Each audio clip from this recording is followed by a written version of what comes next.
반갑습니다. 전주국제영화제 조직위원장 전주시장 김승수입니다. 이렇게 영상으로 영화 팬들을 만나 뵙게 돼서 대단히 기쁩니다. 지난 20년이 넘도록 전주국제영화제는 늘 영화 팬들에게 낯설지만 새로운 말들을 건네왔습니다. 익숙하고 오래된 말들은 쉽고 편안합니다. 그렇지만 전주국제영화제는 단호하게 거부했습니다. 그동안 전주국제영화제가 지켜왔던 실험과 대안, 그리고 독립, 그 진심과 정체성은 계속됩니다. 영화와 영화인들을 지키고 싶은 영화제, 그리고 영화인들이 꼭 지키고 싶은 제22회 전주국제영화제가 4월 29일부터 5월 8일까지 개최됩니다. 열흘간 진행되지만 영화 팬들이 더 가깝게, 더 안전하게 영화를 즐길 수 있도록 온라인, 오프라인 다양하게 준비되고 있습니다. 그리고 좋은 소식 하나 있습니다. 우리가 함께 꿈꿔왔던 대한민국 독립영화의 집이 착착 진행되고 있습니다. 아마 3년 뒤면 이 공간에서 전주국제영화제를 치를 수 있을 것 같습니다. 팬데믹 어려움 속에서도 우리의 삶은 지속되고 있습니다. 그래서 영화도 역시 계속되어야 합니다. 어렵지만 설레는 봄, 이곳 전주에서 영화는 계속됩니다. 고맙습니다. 안녕하십니까. 전주국제영화제 집행위원장 이준동입니다. 2021년이 되었습니다. 그리고 올해 전주국제영화제는 제22회째를 맡게 되었습니다. 잘 아시다시피 작년 한 해 그리고 올해 지금까지 전 세계는 코로나로 고통을 받고 있습니다. 저희 전주국제영화제 올해 슬로건은 영화는 계속된다입니다. 영화를 만드는 사람들, 그리고 영화를 좋아하시는 모든 분들이 작년 한 해 그리고 올해까지 여전히 극장에서 영화를 즐기지 못하고 있습니다. 저희 전주국제영화제는 영화는 계속되어야 하고 영화를 만드는 사람들 그리고 영화를 즐기는 사람들이 모두 극장에서 만나야 된다고 믿고 있습니다. 감독과 배우들과 함께 자리해서 영화에 대해서 이야기하고 해외에서 들어오지 못한 해외 게스트 분들은 온라인으로 지휘를 할 예정입니다. 다시 한번 우리 전주국제영화제를 통하여 영화는 계속되고 영화에 대한 희망 그리고 영화로 세상에 대한 희망을 이야기하는 영화제가 될 수 있도록 하겠습니다. 당연하게도 방역에도 최선을 다하겠습니다. 많은 관객 여러분들이 전주로 오셔서 영화 관계자들과 즐거운 대화를 나눌 수 있도록 최선의 준비를 다하겠습니다. 고맙습니다.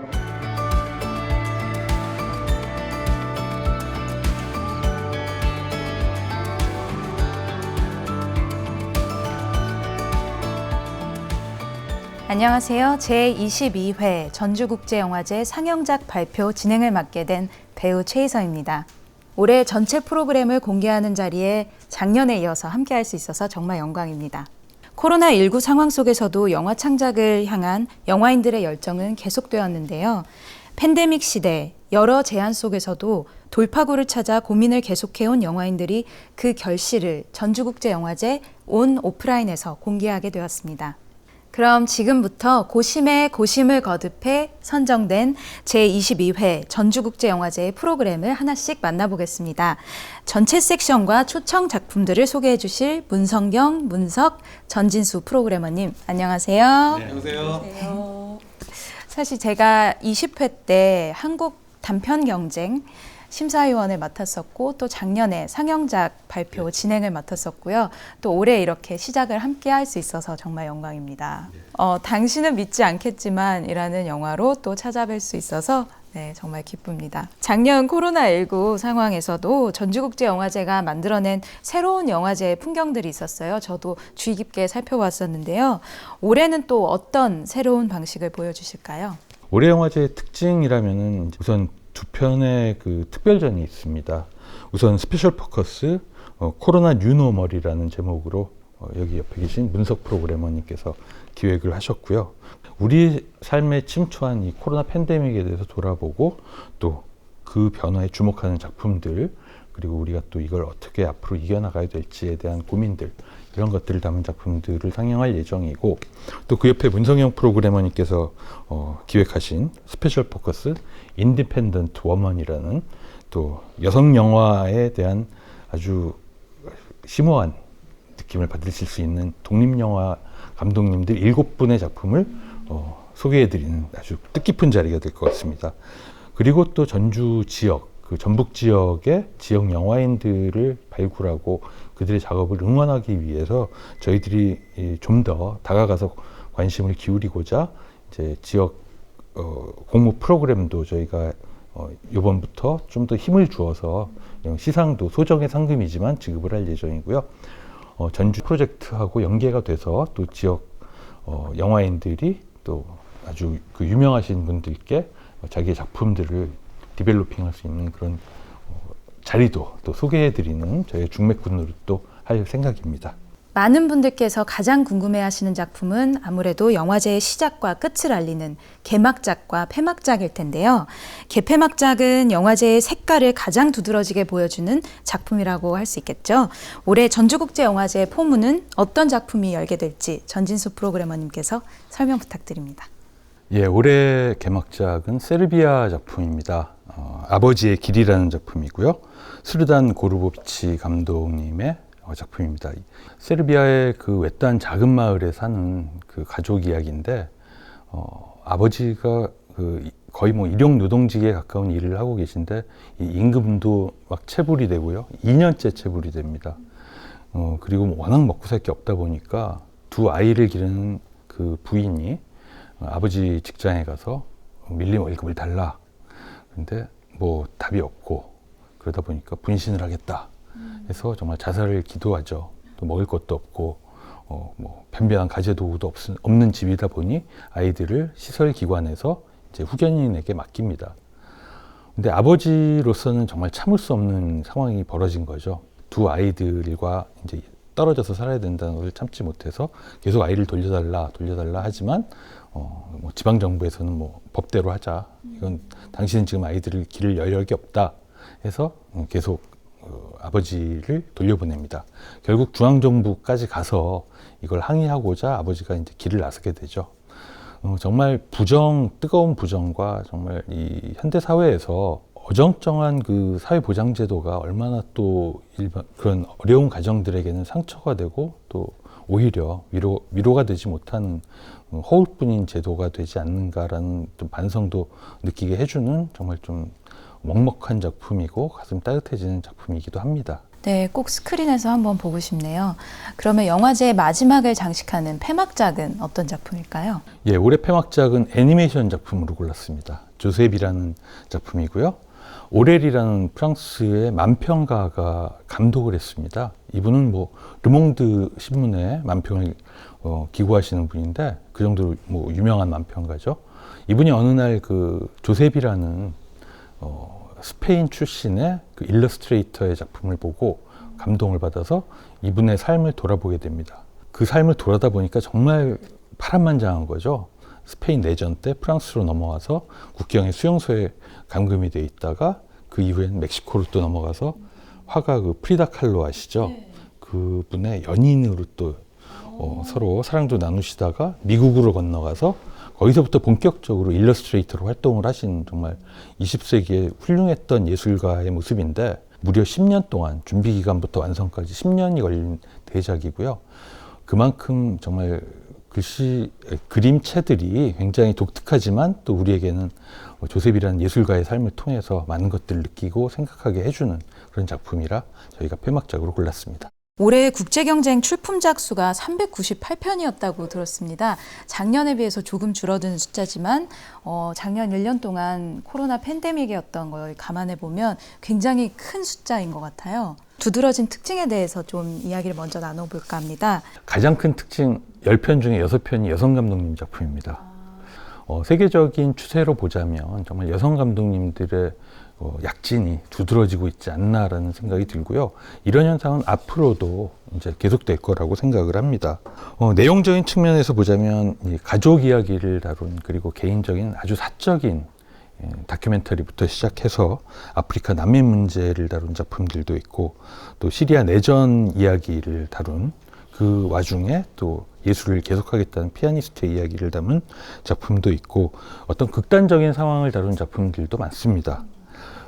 굉장히 다양한 작품들, 10편의 작품, 감독님들의 데뷔작 아니면 두 번째 작품입니다. 그리고 또 아시아에서 최초로 소개되는 작품들이니까 많이 기대하셔도 좋을 것 같습니다. 올해 국제경쟁 본선 진출작으로 선정된 감독님들께 다시 한번 축하 인사드립니다. 문석 프로그래머님 오래 기다리셨습니다. 이제 한국 경쟁과 한국 단편 경쟁에 대해서 소개를 드리고 싶은데요. 이 두 경쟁 섹션은 이미 공식적으로 발표가 되었습니다. 저도 제목을 유심히 살펴보았는데 굉장히 흥미로웠고 또 짧은 소개만으로도 정말 궁금증을 자아내는 그런 작품들이었는데요. 먼저 한국 감독들의 첫 번째 또는 두 번째 연출작을 소개하는 한국 경쟁에 대해서 올해 어떤 경향이 있었는지 설명 부탁드립니다. 특히 이제 올해는 사회적 소수자 중에도 장애인 분들의 목소리에 귀를 기울이는 영화들이 눈에 띄었습니다. 물론 성소수자를 다루는 영화도 있었고요. 또 한국 사회도 주요한 여러 문제를 짚는 영화들도 있었습니다. 갈수록 늘어가고 있는 나홀로족 이야기라든가 대한민국에서 아이를 낳고 직장 생활을 하는 여성들의 보통 꿈이 얼마나 어려운지를 보여주는 영화도 있었고요. 또 간호사들 사이의 태움, 그러니까 사회 문제가 됐던 태움 문제를 다루는 영화라든가 또 독립영화가 늘 사랑하는 어떤 청춘들의 사랑, 청춘들의 어떤 희망, 뭐 이런 이야기도 당연히 많았었습니다. 네, 한국 단편 경쟁은 어떤 경향이 보였을까요? 올해 단편 영화들을 보면서 이제 가지게 됐던 첫 느낌은 단편 영화가 아무래도 장편 영화보다는 이 당대의 공기라든가 당대의 정신을 잘 캐치하는 좀 그런 정신들을 담고 있었다는 생각이 들고요. 가장 좀 눈에 띄는 그런 어떤 지표는 코로나 팬데믹을 다루는 영화가 많았다는 겁니다. 그다음에 소통, 역사적인 사건, 여성 청소년, 그다음에 실직 같은 문제들을 다루는 영화들도 있었습니다.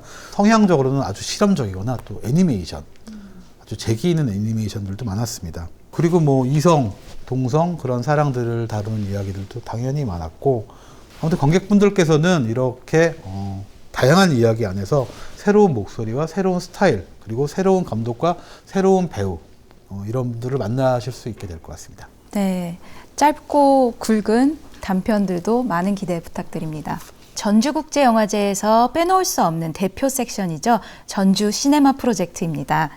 전주국제영화제가 기획개발부터 제작, 투자까지 지원하고 또 완성된 작품은 전 세계 최초로 전주에서 상영을 하게 되는데요. 공모부터 선정까지 영화인들의 뜨거운 관심이 이어지고 있습니다. 올해는 민환기 감독의 노회찬 6411, 이문순 감독의 포옹, 그리고 테드 펜트 감독의 아웃사이드 노이즈가 선정되었다고 들었는데요. 문성경 프로그래머께서 이 작품들에 대해 더 자세히 설명해 주실 수 있을까요? 네, 올해 전주 시네마 프로젝트는 더욱 다양한 목소리가 보여질 수 있도록 전혀 다른 색깔의 영화들로 준비했습니다. 먼저 소개해드릴 작품은 이문순 감독의 포옹입니다. 팬데믹 시기에 영화인들은 어떻게 지내고 있을까요?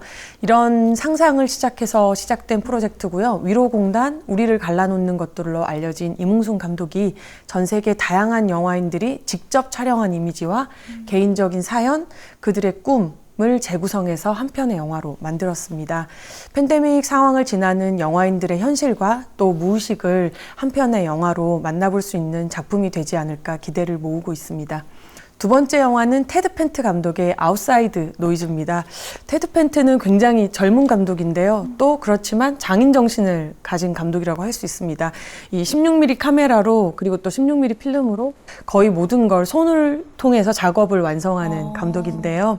대안적이고 독립적인 작업을 지속한다는 점에서 전주국제영화제의 정체성과 맞닿은 감독이 아닐까 그렇게 생각을 하고 있습니다. 그리고 마지막 영화는 민환기 감독의 노회찬 6411입니다. 진보 정치에 대한 꿈을 버리지 않고 일생을 바친 고 노회찬 의원이 일관되게 추구한 신념과 철학을 주제로 삼은 다큐멘터리입니다. 다양한 다큐와 실험 영화를 통해서 한국 독립영화 역사에서 자신만의 창의적인 세계관과 현장의 힘을 관찰하는 카메라로 그 존재감을 빛내온 민환기 감독의 독특한 시선이 빛나는 작품입니다. 이렇게 작품 이야기를 프로그래머님께 들으니까 정말 빨리 스크린으로 확인하고 싶습니다. 다음으로 전 세계의 다양한 독립영화를 만나볼 수 있는 두 개의 섹션, 프론트라인과 월드시네마를 전진수 프로그래머님의 소개로 만나보겠습니다. 예, 프론트라인은 형식적인 측면보다는 이제 좀 내용적으로 좀 도발적이고 과감한 내용들을 담아내는 작품들을 상영하는 섹션입니다. 정치적이거나 또는 역사적이거나 혹은 지극히 개인적인 이야기지만 정말 어떤 극한 상황에 이르는 작품 10편으로 이제 구성이 되어 있고요. 올해는 이제 홍콩의 민주화 운동을 담은 두 편의 다큐멘터리가 아주 주목할 만한 작품이라고 생각이 되는데요.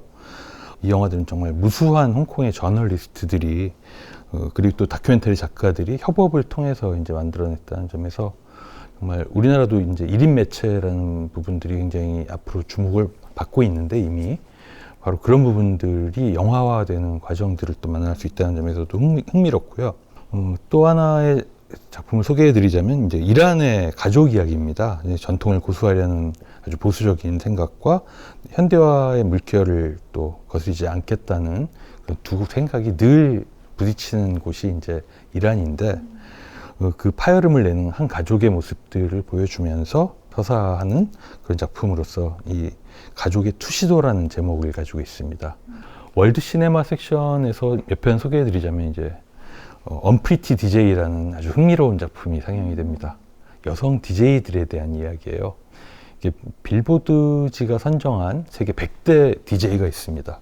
아주 제일 유명한 사람부터 제일 100명까지 순위를 매긴 건데, 근데 그 중에 100등에, 세계 100등에 들어가는 분이 5분밖에 없다는 것이 이제 음악 산업에서 남녀 평등이 얼마나 불균형한지 이런 현실 속에서 트레이시 리라는 여성 감독님께서 문제의식을 느끼고 탐구한 독특한 다큐멘터리라 꼭 제가 소개해드리고 싶었습니다. 네, 흥미롭네요.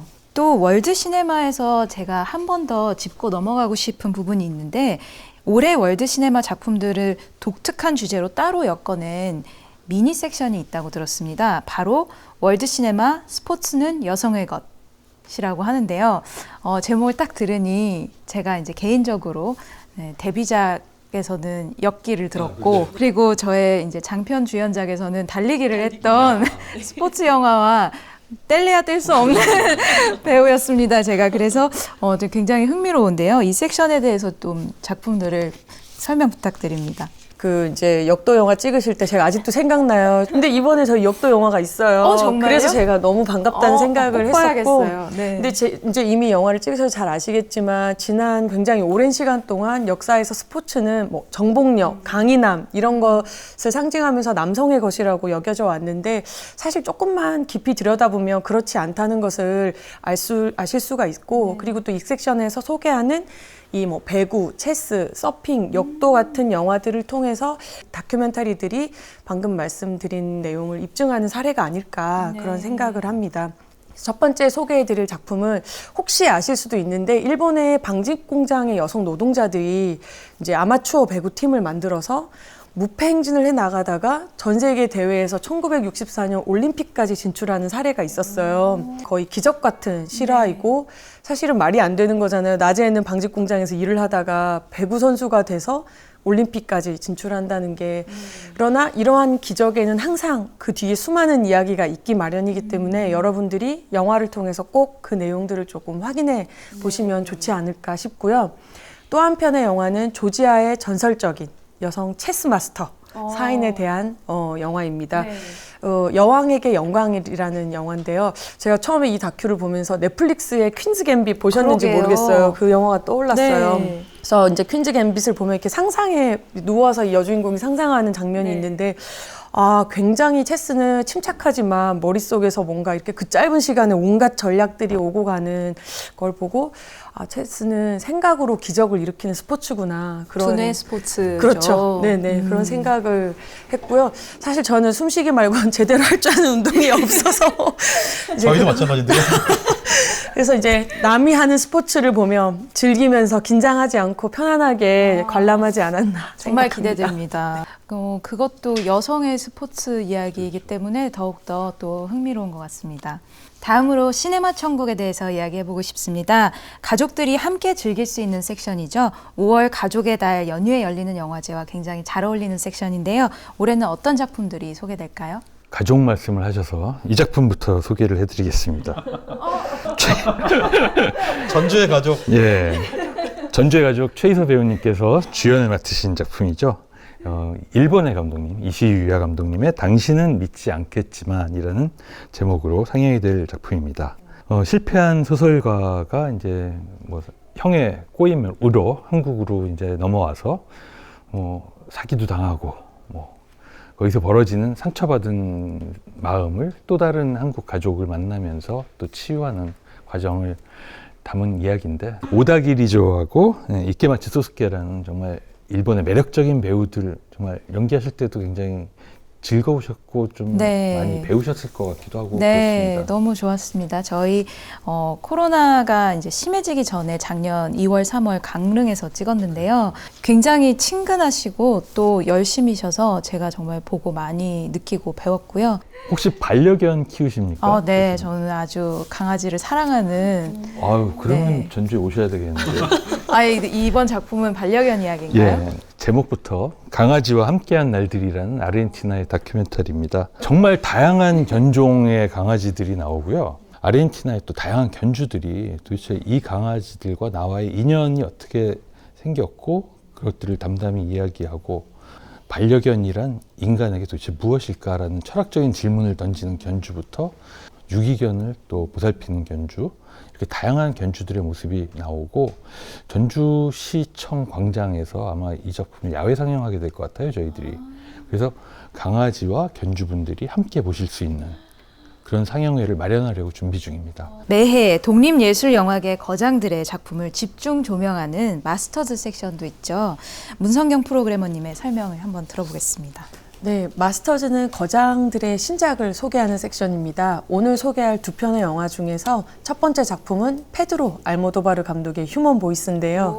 궁금하시죠? 네, 알모도바르 이름을 네. 듣다니. 근데 여기에 조금 더 더해서 유명한 이름들이 더 나오는데요. 사실 이 휴먼 보이스라는 작품은 1930년대 쓰여진 희곡이고요. 작곡도가 에디트 피아프를 염두에 두고 쓴 희곡입니다. 근데 에디트 피아프가 출연을 거절하면서 이제 좌절을 받은 부분이 있지만 영화 역사 속에서 수많은 영화 감독들이 이 희곡을 영화화하고 싶다는 자극을 준 작품으로 유명한데요. 알모도바르 감독도 예외는 아니었습니다. 그래서 희곡이 나온 지 거의 90년이 지금 지나서 100년이 다 되어 가는데, 여전히 이 작품을 보면 시대적으로 다른 것들은 많이 변했지만 사랑이 이렇게 사라지는 그 전멸하는 순간의 갈등과 고통, 어찌할 수 없는 이 감정, 그런 것들은 여전하다는 거를 알 수가 있고요. 또 알모도바르 특유의 화려한 색감 속에 혼자서 이 열연을 하는 틸다 스윈튼의 연기도 흥미로운 지점입니다. 그리고 두 번째 작품은 얼마 전 베를린 국제영화제 인카운터 섹션에서 감독상을 받은 작품입니다. 드니꼬떼 감독의 공중복원인데요. 캐나다의 대자연을 배경으로 카메라 앞에 아주 소수의 배우만 등장해서 시대를 초월한 대사를 뱉는 영화예요. 그래서 감독의 이 특유의 미니멀리즘과 시적인 나레이티브가 굉장히 돋보이는 작품인데요. 올해 드니꼬떼의 마스터 클래스도 준비되어 있으니 그의 영화 세계를 조금 더 깊이 알 수 있는 시간이 될 것입니다.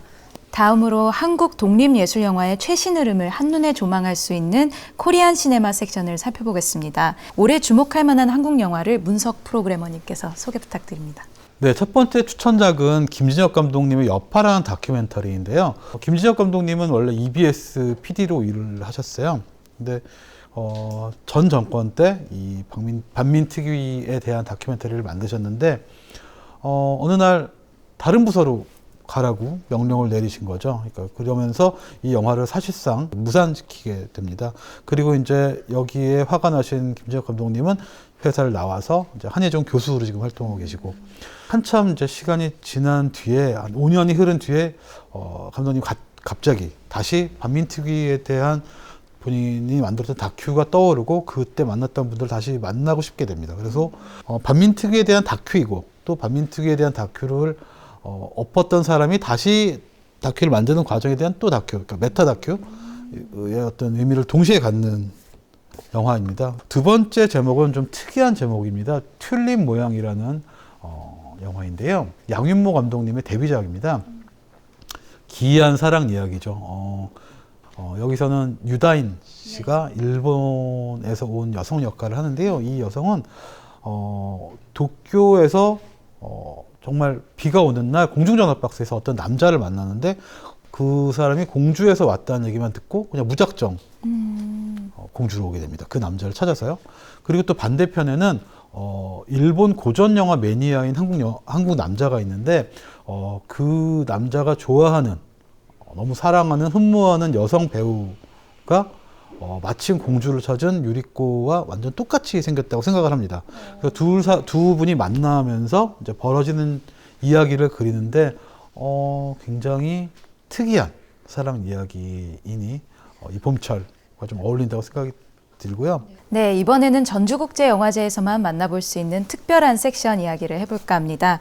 프론트라인이 논쟁적인 소재들을 다룬 작품을 소개한다면 영화보다 낯서는 영화의 형식미를 실험하는 작품들을 모은 섹션입니다. 올해는 어떤 작품들에 주목해야 될까요? 네, 올해는 아무래도 팬데믹 상황 때문에 관객분들이 여행을 많이 못 하셨을 것 같아서 저희가 전 세계에 가능하면 다양한 국가의 영화들을 소개해 드리려고 노력을 했고요. 그래서 조금 더 영화 형식상으로 더 다양한 상상력을 보여주는 영화들을 준비했습니다. 네, 태국의 아피차퐁 위라세타쿤 감독부터 멕시코의 니콜라스 페레다 감독까지 더욱 다양한 나라의 감독들의 작품을 준비했고요. 첫 번째 추천작은 헬렌 켈러 이야기를 실험 영화로 구성한 그녀의 사회주의 미소라는 작품입니다. 저는 어릴 때 학교에서 헬렌 켈러 하면 장애를 극복한 인물로만 얘기를 알았는데 제가 이 영화를 보면서 실제로 헬렌 켈러가 굉장한 사회주의자였고 또 강력한 여성 참정권자로서 사회적인 그리고 또 정치적인 활동을 굉장히 활발히 하셨던 분이더라고요. 그래서 그녀의 사유를 이제 헬렌 켈러가 언어를 배웠던 방식, 텍스트와 그리고 사운드로 실험적으로 영상을 구현한 작품입니다. 그 두 번째 추천작은 사실 제가 좀 욕심이 좀 많아가지고 한 작품만 못 가지고 나오고요. 실험 영화의 거장이라고 할 수 있는 두 명의 감독의 두 가지 신작을 가지고 나왔습니다. 첫 번째 작품은 하인츠 에이미 홀츠 감독이 만든 마지막 도시와 로비인데요. 그 에이미 홀츠 감독 특유의 막 폭포수처럼 쏟아지는 대사, 그리고 도시와 건축을 배경으로 그 주제에 대해서 얘기하는 건 여전하고요. 근데 이번에는 조금 더 죽음과 같은 금기된 주제들을 더 깊이 파고든 게 이제 차이점입니다. 그리고 또 다른 실험 영화의 거장, 이제 전주국제영화제와 또 인연이 굉장히 깊은 또 다른 가족. 네, 제임스 베닝 감독의 신작인데요. 그 미국 고전의 웨스턴 하면은 이게 광대한 이 정말 미국의 거대한 자연이 떠오르시잖아요. 그런 자연을 배경으로 지나가는 기차들을 쭉 관찰하는 작품인데 베이커스필드에서 모하비까지라는 작품입니다. 그리고 팬데믹 상황에 제임스 베닝 감독이 집이라는 가장 사적인 공간에서 누리는 소소하지만 행복한 낙원과도 같은 시간을 그린 낙원의 길에서가 상영됩니다. 전주국제영화제 하면 뜬 눈으로 밤새워 볼 영화, 바로 불면의 밤 섹션도 빼놓을 수 없지 않나 싶습니다. 올해는 온라인에서 불면의 밤 영화를 밤새 봐도 좋을 것 같은데요. 문석 프로그래머님께서 소개 부탁드립니다. 네, 뭐 온라인에서 밤새 보면 참 좋겠습니다만 아무튼 오프라인으로는 밤새워서 못 본다는 것, 그 코로나 팬데믹 때문에 미드나잇에는 영화를 즐길 수 없다는 게 좀 아쉬움으로 남아요. 역설적이네요. 네. 첫 번째 영화는 검열이라는 제목의 영화입니다. 영국산 호러 영화인데요. 주인공이 영국 심의기관 직원입니다.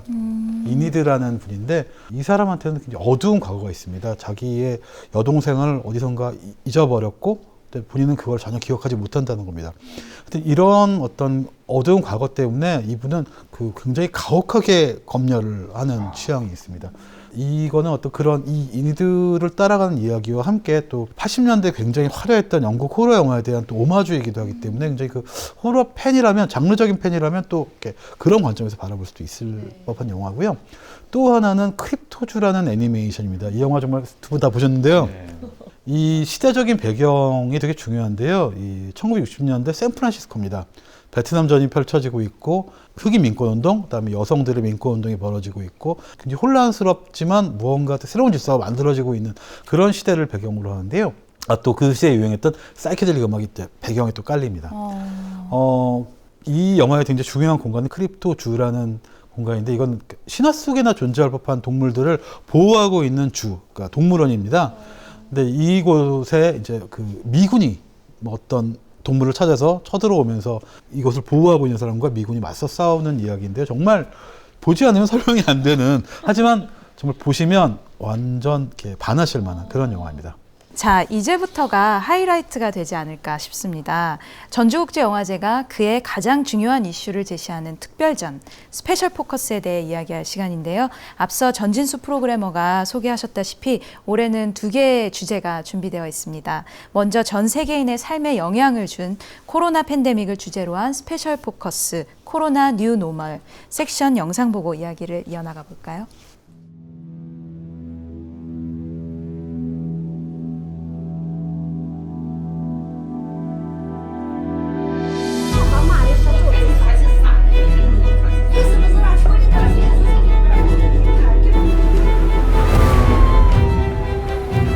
I decided to break protocol and alert Americans. A key government scientist was removed because he wouldn't climb on the. 金水一九，它是冷却开。 Tahu sa pagkatagi matarbil.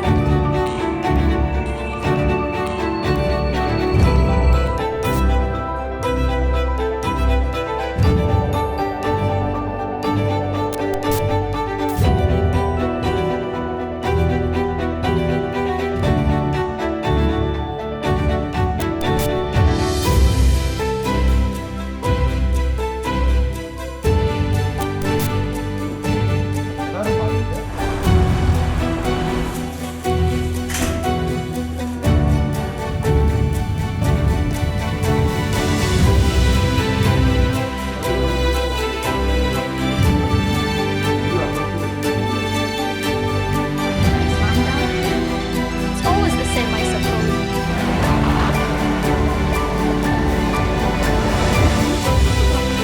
나 알아서 잘 지낸다니까.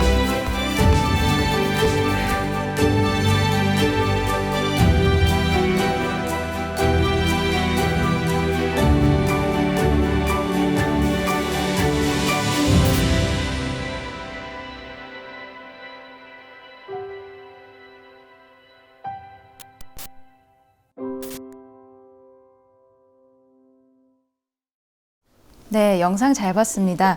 문석 프로그래머님, 어떻게 이번 스페셜 포커스를 기획하게 되셨나요? 지난 한 해 우리 모두 코로나의 시대를 살았다고 할 정도 아니었겠습니까? 이러한 시대를 살아가면서 영화는 당연히 시대를 반영하기 때문에 영화들도 상당히 많이 코로나에 대한 이야기를 만들어냈는데 코로나 시대의 삶과 고통 그리고 시대 정신을 담고 있는 영화들이 있어서 두 편을 소개해드리려고 하는데요. 첫 번째 소개해드릴 영화는 핀란드 감독님이죠. 미카 카우리스마키 감독님의 자비로운 밤이라는 영화입니다. 코로나로 도시가 이제 봉쇄된 가운데 헬싱키 어떤 술집에서 세 남자가 모여서 인생 얘기를 하는 굉장히 어떻게 보면 단순한 구성의 영화입니다. 근데 이제 세 사람의 얘기가 굉장히 깊은 이제 속을 털어놓게 되고 이제 막 불쑥불쑥 불청객들이 들어오면서 이제 그 밤이 어떤 그 훈훈한 온기가 좀 더 깊어지는데요. 사실 이 영화의 제작 배경은 더욱 재미있습니다. 사실 카리스마키 감독은 그 두바이에서 이제 세 남자가 또 어떤 이야기를 하는 그런 이야기를 구성했는데 이제 코로나가 터지고 뭐 국경이 봉쇄가 되면서 새로운 영화에 대한 구상을 하게 된 거죠. 그러면서 이제 핀란드의 바에서 영화를 찍기로 한 건데 이 바가 그 미카와 또 유명한 또 그의 형 아키 카리스마키가 소유한 술집 이에요. 그래서 거기 자기 가게에서 찍은 거고요. 아이러니는 이 술집 이름이 코로나입니다. 멕시코 맥주 코로나. 네. 또 하나 소개해드릴 작품은 코로네이션이라는 다큐멘터리입니다. 이 영화는 코로나의 창궐지로 알려져 있죠. 중국 우한을 배경으로 한 다큐멘터리인데요. 굉장히 세계적인 미술가이고 또 인권운동가이고 또 다큐멘터리 작가인 중국 작가 아이웨이웨이가 연출을 했습니다. 아이웨이웨이가 중국에서 추방까지는 아니지만 출국을 해서 유럽에 살고 있는데 그 우한에서 살고 계신 굉장히 많은 분들이 찍은 영상들을 모아서 편집하면서 연출을 한 그런 영화입니다. 한 500분 분량을 편집했다고 하는데요. 뭐 그런 치명적인 위기 그리고 이에 대한 사람들의 대응 그리고 정부의 역할 이런 걸 생각하게 하는 다큐입니다. 네, 두 작품 다 기대됩니다. 두 번째 스페셜 포커스의 제목은 인디펜던트 우먼입니다. 영문으로는 I am independent라는 제목이 붙었습니다. 이번 섹션도 굉장히 흥미로운데요. 독립예술영화 역사 안에서 한 획을 그은 여성 감독 7인의 작품을 모아봤다고 합니다. 저는 배우로만 알고 있었던 바바라 로든이나 안나 카리나의 연출작도 볼 수 있다고 하네요. 정말 흥미롭습니다. 먼저 섹션 영상을 감상하시고 문성경 프로그래머님께서 이야기 나눠보겠습니다.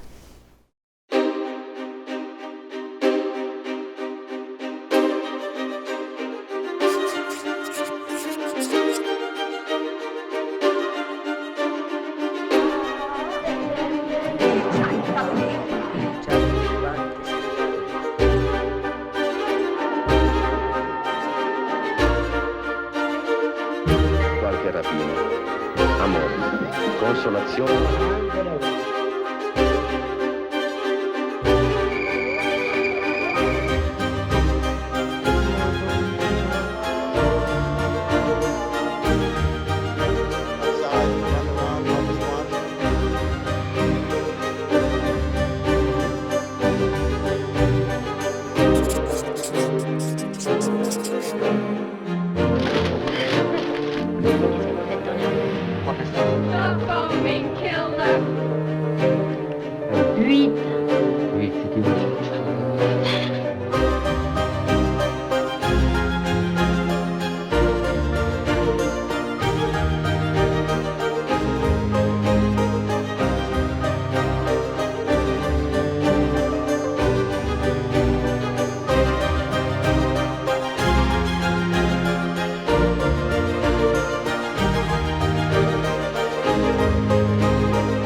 우리가 여기 있다라는 카피가 굉장히 울림을 주는데요.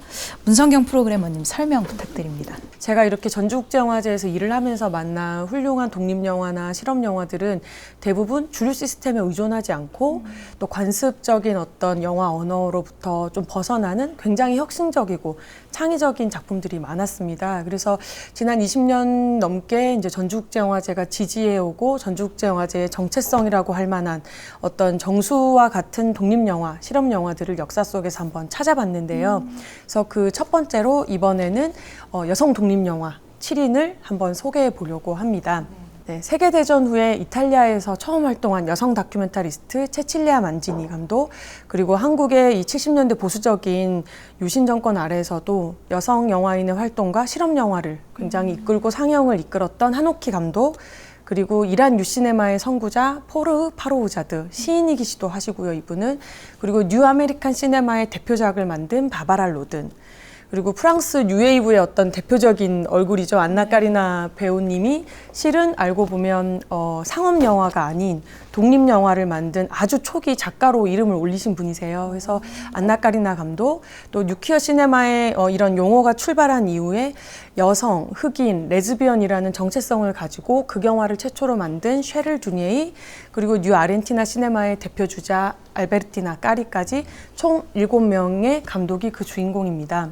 이 거침없는 도전을 한 이 감독님들의 작품을 만나보면서 실은 조금은 여러분들이 낯설다고 생각하실 수 있는 영화도 있지만 이분들의 이름과 그리고 작품이 지속적으로 여러분들께 계속 언급이 되고 역사 속에서도 남아서 우리가 새로운 세대들에게 또 다른 독립적인 주체가 탄생할 수 있는데 어떤 영감이 되는 시초가 되었으면 좋겠다라는 생각에서 만든 섹션이고요. 그리고 또한 이번 소개되는 영화에 대해서 전 세계에 총 저희가 7분의 또 비평가들을 모셔서 책을 만들었습니다. 그래서 그 책 출간도 기대를 해주시면 좋을 것 같고, 전주영화제 기간에 한국의 또 대표적인 여성 감독님들을 모시고 이 7분 감독님들의 작품에 대한 얘기도 나눠보는 프로그램 이벤트도 준비하고 있습니다. 네. 말씀하신 바바라 로든이나 안나 까리나처럼 배우에서 출발해서 연출가가 된 이 한국의 사례가 된 감독님들도 모셔서 저희가 전주에서 그분들의 이야기를 들어보려고 하는 컨퍼런스도 마련이 되어 있습니다. 그러니 유튜브 공식 채널을 통해서 저희가 송출을 할 예정이니 많은 시청 부탁드립니다. 네, 이번 섹션도 제목부터 흥미롭습니다. 바로 아토 스페셜, 새로운 바람인데요. 아토라 하면 영화 우리들과 우리 집, 그리고 애비규환 같은 주목받는 독립영화를 여러 제작한 회사의 이름입니다. 문석 프로그래머님 소개 부탁드립니다. 네, 아토는 방금 말씀해 주셨듯이 요즘에 가장 떠오르는 독립영화 제작사라고 할 수 있는데요. 이 아토와 또 유명한 배달앱이죠. 배달앱 민족이 협업해서 만든 단편영화 3편을 소개하는 장입니다. 나이트 크루징, 맛있는 엔딩, 그다음에 좋은 날이라는 제목의 단편 영화인데요. 모두 음식에 관한 아주 짧은 이야기인데 이 안에 굉장히 우리가 모두 공감할 수 있는 맛있고 또 아슬한 순간들을 담고 있는 영화입니다. 이 영화를 만드시는 세 분의 감독님, 김정인, 정소영, 황슬기 감독님은 머지않아 한국 영화계를 이끄실 그 대단한 제목들이신데 이 분들의 이전 영화들 한 편씩을 또 소개하는 6편의 단편 영화가 소개된다고 할 수 있습니다. 그 음식에 관한 훈훈한 얘기하고 한국 영화의 미래를 함께 볼 수 있는 장이 될 것 같습니다. 네, 저희 이제 섹션에 대한 이야기가 이제 이것으로 마무리되는 것 같은데요. 올해 전주국제영화제에서 만날 수 있는 다채로운 섹션과 작품 이야기까지 이렇게 함께 들어봤습니다. 어떠셨나요? 정말 드디어 시작이 되는구나 그런 생각이 들고요. 네. 올해는 관객분들을 꼭 극장에서 뵀으면 좋겠다는 생각이 들어요. 또 올해 영화제도 뭐 큰 사고 없이 저희들이 잘 치러냈으면 하는 바람입니다. 네, 올해 전주국제영화제에서는 전주에 직접 오지 못하는 해외 감독님들과는 온라인으로 만나볼 수 있고요. 또 한국 감독님들과는 극장에서 안전하게 이야기를 나눠볼 수 있다고 합니다. 이 밖에도 특별히 좀 소개를 하고 싶은 행사가 있는데요. 올해 7회를 맞이한 100필름 100포스터입니다. 그래픽 디자이너들의 시선으로 새롭게 해석해낸 전주국제영화제의 상영작 포스터 전시입니다. 콘셉트가 정말 재미있고요. 여러분들도 꼭 영화제 기간 내에 한번 전시장에 찾아가 보시길 바랍니다. 영화는 계속된다. 제22회 전주국제영화제의 슬로건을 여러분 많이 들어보셨을 겁니다. 올해 전주국제영화제는 팬데믹 시대에 걸맞는 새로운 방식을 최대한 끌어안으면서도 영화인과 관객들이 함께하는 영화 축제의 의미 또한 저버리지 않기 위해 최선을 다해서 여러분을 맞이할 겁니다. 그 어느 때보다 굳건한 의지를 갖고 완성되었을 영화들을 제22회 전주국제영화제 온 오프라인을 통해서 보다 안전하고 다양한 방식으로 더 많은 관객분들과 만날 수 있기 기대해 봅니다. 제22회 전주국제영화제가 4월 29일부터 5월 8일까지 전주에서 개최됩니다. 여러분, 전주에서 만나요!